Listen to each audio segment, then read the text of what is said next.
Aujourd'hui, Aden n'est plus que l'ombre d'elle-même.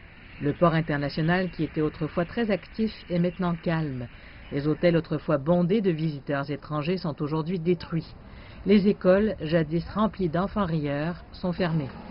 Selon les Nations Unies, plus de 28 000 personnes ont été tuées ou blessées au cours des presque 4 années de guerre qui ont entraîné le déplacement de 3 millions de citoyens.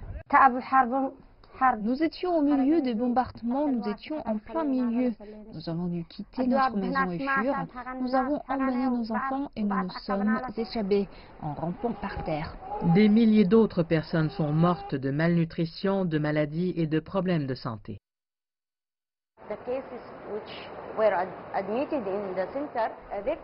Les cas qui ont été admis au centre se sont aggravés. Ce que nous avons récemment découvert, c'est qu'ils souffrent très sérieusement de malnutrition.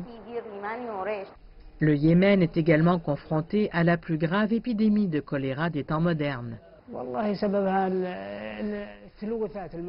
La cause du choléra est la pollution au pays. Cela inclut l'eau, tout, même la nourriture, même le blé, tout est contaminé.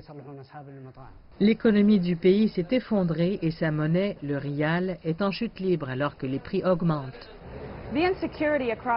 La sécurité à travers le pays et les blocages occasionnels des ports et des routes ont empêché le commerce et poussé les prix à leur paroxysme.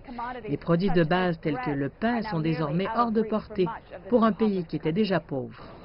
Le prix de la farine était de 700 rials, mais il est maintenant de 12 000.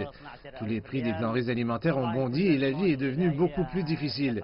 Nous avons donc moins de clients, mais remercions Dieu pour tout ce que nous avons. De nombreuses écoles ont fermé leurs portes car les parents ne pouvaient plus se permettre d'acheter des fournitures scolaires ou des vêtements. De nombreuses stations-service sont vides alors que les importations ont été considérablement réduites. Et tout cela a forcé des millions de personnes à dépendre de l'aide extérieure pour survivre. La situation de la sécurité alimentaire au Yémen est fondamentalement la pire de toutes les opérations d'urgence jamais réalisées. Nous nous occupons d'environ 18 millions de personnes qui ont besoin d'une aide complète. Une deuxième tentative de pourparlers de paix négociée par l'ONU au début du mois a échoué, laissant la guerre au Yémen se poursuivre sans fin et 27 millions de personnes qui se débattent pour survivre.